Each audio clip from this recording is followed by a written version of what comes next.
नूह में भड़की हिंसा दिन पर दिन नया मोड़ लेती नजर आ रही है। रविवार को भी भारी पुलिस बल की मौजूदगी में हिंसा वाले इलाके में अवैध होटलों पर बुलडोजर चलाया गया। आरोप है उन होटल को अवैध तरीके से बनाया गया था और उन्हीं होटलों से 31 जुलाई को दंगाई छिपकर पथराव कर रहे थे। आपको बता दें, नूह में लगी आग में इन दिनों पुलिस ने काबू पाने के लिए कर्फ्यू भी लगाया। इसी कड़ी में विश्व हिंदू परिषद के संयुक्त महामंत्री सुरेंद्र जैन ने अपना बयान दिया। आइए सुनते हैं हमारे संवाददाता से खास बातचीत में उन्होंने आगे क्या कुछ कहा। नमस्कार, मैं हूं सुनील पंडित और इस वक्त हमारे साथ बातचीत करने के लिए मौजूद हैं विश्व हिंदू परिषद के संयुक्त महामंत्री सुरेंद्र जैन जी। सुरेंद्र जी, जिस प्रकार से देखा जा रहा है देश में जगह जगह धार्मिक यात्राओं पर हमले हो रहे हैं, नूह में भी हमला हुआ है, क्या कहना चाहेंगे? ये बहुत दुर्भाग्यपूर्ण है। जिस ढंग से मुस्लिम समाज को भड़काया जा रहा है, चाहे वो मुस्लिम नेता हो, चाहे मौलवी हो, चाहे टुकड़े टुकड़े गैंग से जुड़े हुए राजनेता और कुछ पत्रकार बंधु, कुछ तथाकथित बुद्धिजीवी हो, ये सब लोग मुस्लिम समाज को ऐसे रास्ते पर ले जा रहे हैं जो अंधेरी गलियों में जाकर ही समाप्त होता है। और इसी आक्रामकता का परिणाम है।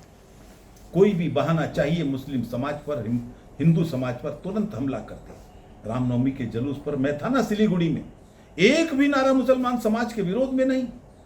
पत्थर फेंक रहे हैं, एक नई परिभाषा गढ़ दी है, ये मुस्लिम इलाका है, इसमें से यात्रा मत निकालो। यदि यही जिद हिंदुओं ने पकड़ ली, ताजिए कैसे निकालोगे? ईद की नमाज कैसे पढ़ोगे? सोच के चलो, केवल कुछ ही इलाके तो मुस्लिम बहुल हैं। और ये बात तमिलनाडु की हाई कोर्ट ने कहा था जब मुसलमानों ने अपील की थी कि हमारे मुस्लिम बहुल गांव में से एक हिंदू की शोभा यात्रा निकालने पर बैन लगाइए। उन्होंने कहा था यदि यही सोच हिंदू की बन गई तो तुम्हारा देश भर में क्या हाल होगा। यही वार्निंग दी थी इंदिरा जी ने भी इनको। इसलिए मैं समझता हूं चंद स्वार्थों के कारण तुम लोग मुस्लिम समाज को उस रास्ते पर मत ले जाओ जो मुस्लिम आक्रमणकारियों ने इनको दिखाया है। तुलसी पीठाधीश्वर जगत गुरु रामभद्राचार्य जी ने कहा है कि मनोहर लाल खट्टर को अपने पद से इस्तीफा दे देना चाहिए।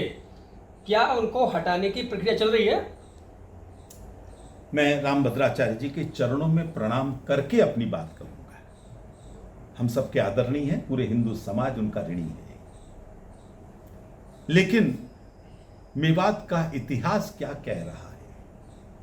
वहां 100 गांव हिंदू शून्य हो गए। 90 गांव में 5% से कम हिंदू रह गए। वहां हिंदू को जिंदा जलाया जाता था। बहन बेटी को उठाकर उनके साथ महीनों तक बलात्कार किए जाते थे और कोई केस दर्ज नहीं होता था। खट्टर जी ने तो आने के बाद स्थिति पर नियंत्रण किया है। जिन कांग्रेसी नेताओं ने यह हिंसा भड़काई है, मामन खां जैसे लोग, यदि कांग्रेस की सरकार होती तो क्या होता, यह सोचकर रूह कांप जाती है। केवल 6 लोगों को बलिदान देना पड़ा। यह बलिदान कितने होते ये हम कह नहीं सकते। आज वहां कार्यवाही हो रही है खट्टर के कारण, और सख्त कार्यवाही होगी, यही कर सकेंगे। हमने जो मांग की है वहां बीएसएफ का स्थायी कैंप या सीआरपीएफ का होना चाहिए, वो यही लेकर आएंगे। जमीन इन्होंने मार्क कर दी है। इसलिए मैं समझता हूं हमें इनसे ही उम्मीद है, ये नहीं तो कौन। दुष्यंत चौटाला ये कहते हैं कि प्रशासन को हमने जानकारी नहीं दी थी।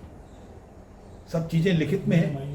उन्हें गृह मंत्री से बात करनी चाहिए, परमिशन ली थी, संख्या बताई थी कितनी संख्या आएगी, रूट तक उनको लिख कर दिया था।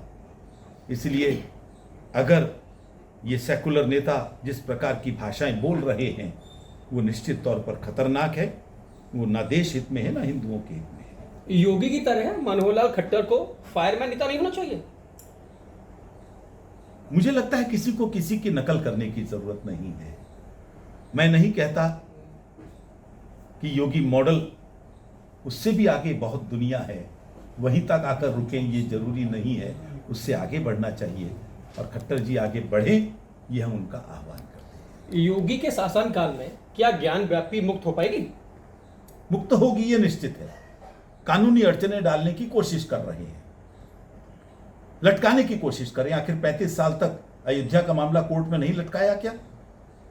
तो इसकी भी कोशिश चल रही है, कितना भी लटका लें, कितना भी झटका लें, कितनी ही बाधाएं डाल लें, ज्ञानवापी इनको हिंदुओं के हवाले करनी ही पड़ेगी। और हम ये चाहते हैं जब तक नहीं होती, चाहे कितने भी साल लग जाएं, तब तक योगी जी ही मुख्यमंत्री रहें और आपका सपना पूरा। जिस प्रकार से ज्ञानव्यापी एएसआई सर्वे को रोकने का प्रयास किया जा रहा है, विश्व हिंदू परिषद की क्या रणनीति है? सर्वे होना चाहिए, हो रहा है, सुप्रीम कोर्ट ने मोहर लगा दी है। अरे सर्वे में किसी को क्या आपत्ति हो सकती है? वो यही तो कहते हैं कि इसकी 47 में नेचर क्या थी, वही नेचर तो खोज रहे हैं। और सत्य को सामने आने से क्यों डर रहे हैं? इसीलिए डर रहे हैं ना कि सच्चाई क्या है उनको मालूम है। अरे चीख चीख कर एक एक कण कह रहा है ये मंदिर था, है, और हम कहते हैं ये मंदिर रहेगा। आगे ऐसे हमले ना हो, विश्व हिंदू परिषद की तरफ से सरकार को क्या संदेश आ रहा है? हमने सरकार को कहा है कि इनको वो सबक मिलना चाहिए, आने वाली 10 पुश्तें भी सोच भी ना सके हमला करने की, और वहाँ बीएसएफ का स्थायी कैंप लगे, सीआरपीएफ का लगे, मुस्लिम बहुल इलाके में लगे, जिससे कोई भी पाकिस्तान जिंदाबाद का पै भी मुंह से निकाल दे। इस बार लगाए नारे, कोई भी हिंदू तीर्थयात्री को रोकने की कोशिश करे, कोई भी हिंदू बहन बेटी के ऊपर उनका शील भंग करने की कोशिश करे, उसका अपमान करने की कोशिश भी करे, तो उसको वो सजा मिले जो आने वाली पीढ़ियां याद रख सकें। धन्यवाद सहारा समय के लिए बात करने के लिए। दिल्ली से सहारा समय के लिए सुनील पंडित। ऐसी ही देश दुनिया की तमाम अपडेट्स के लिए देखते रहें समय डिजिटल। वीडियो को लाइक करें, दोस्तों के साथ शेयर करें और चैनल को सब्सक्राइब करना ना भूलें।